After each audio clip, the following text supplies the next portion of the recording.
திருவண்ணாமலை நகரம் கார்த்திகை தீப திருவிழாவுக்கு ஒருபுறம் தயாராகி கொண்டிருக்கக்கூடிய அதே நிலையில் டிட்வா புயலின் தாக்கம் காரணமாக தொடர்ந்து அங்கு மழையும் பெய்து வருகிறது. இந்நிலையில் திருவண்ணாமலையில் கார்த்திகை தீபத்தன்று மலையேற பக்தர்களுக்கு தடையானது விதிக்கப்பட்டிருக்கிறது.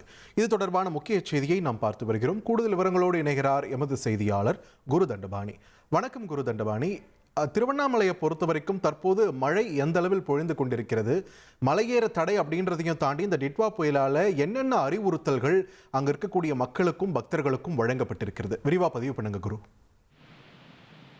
திருவண்ணாமலையில் திருக்கார்த்திகை தீப திருவிழா கடந்த 24ஆம் தேதி கொடியேற்றத்துடன் தொடங்கி தற்போது வரை வெகு விமர்சையாக மாட வீதிகளில் பஞ்சமூர்த்திகள் வீதிகள் நடைபெற்று வருகிறது.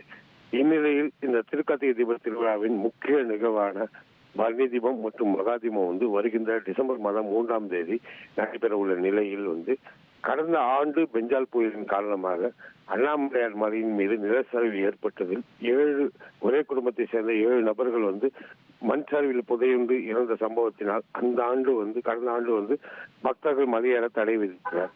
தற்போது இந்த டிட்வா புயலின் காரணமாக தற்போது மாலை முதல் இரவு வேளை வரை மிதமான மழை இருந்த நிலையில் தற்போது மிதமான மழையை விட அதிகமான மழை பெய்து வரும் நிலையில் இந்த ஆண்டும் திருக்கார்த்திகை தீப திருவிழாவின் போது குறிப்பாக அந்த பரணி தீபம் மற்றும் மகா தீபம் ஏற்றும் நிகழ்வான 3ஆம் தேதி பக்தர்கள் மலையேற மாவட்ட நிர்வாகம் தடை விதித்துள்ளது. குறிப்பாக உயர்நீதிமன்ற வழிகாட்டியின்படி 2000 முதல் 2500 பக்தர்கள் ஒவ்வொரு ஆண்டும் மலையின் மீது ஏறி மகாதீப தரிசிக்க உயர்நீதிமன்றம் உத்தரவிட்டதின் பேரில் மாவட்ட நிர்வாகம் அனுமதி வழங்கியது.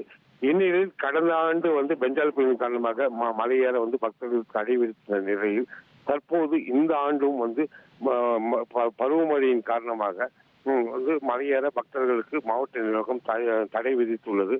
இதனால் திருவண்ணாமலையில் அதாவது குறிப்பாக 10 நாட்கள் மாலை அணிவித்து மலை ஏறி அந்த மகாதீப தரிசனத்தை கண்டு அதன் பின்பு தங்களது விரதத்தை முடிக்கும் பக்தர்கள் இந்த ஆண்டும் மலையேற முடியாத ஒரு நிகழ்வு ஏற்பட்டு உள்ளதால் பக்தர்கள் மனவேதனை அடைந்துள்ளார்கள் என்பது குறிப்பிடத்தக்கது. குறிப்பாக மாவட்ட நிர்வாகம் மிக கடுமையான நடவடிக்கையை மேற்கொண்டுள்ளது. ஏனால் கடுமையான அந்த புயல் மழையின் காரணமாக தொடர் மழை ஏற்பட்ட நிலையில் பக்தர்கள் மலையின் மீது ஏறும்போது எந்த ஒரு அசம்பாவிதம் ஏற்படக்கூடாது என்ற ஒரு முன்னெச்சரிக்கை நடவடிக்கையாக இந்த ஒரு நடவடிக்கையை மாவட்ட நிர்வாகம் மேற்கொண்டு உள்ளது என்பது குறிப்பிடத்தக்கது. குரு தண்டபாணி, உங்களோட விரிவான தகவல்களுக்கு நன்றி. தந்தி டிவியை உங்கள் கேபிள் டிவி ஆபரேட்டரிடம் இலவசமாக கேட்டு பெறுங்கள்.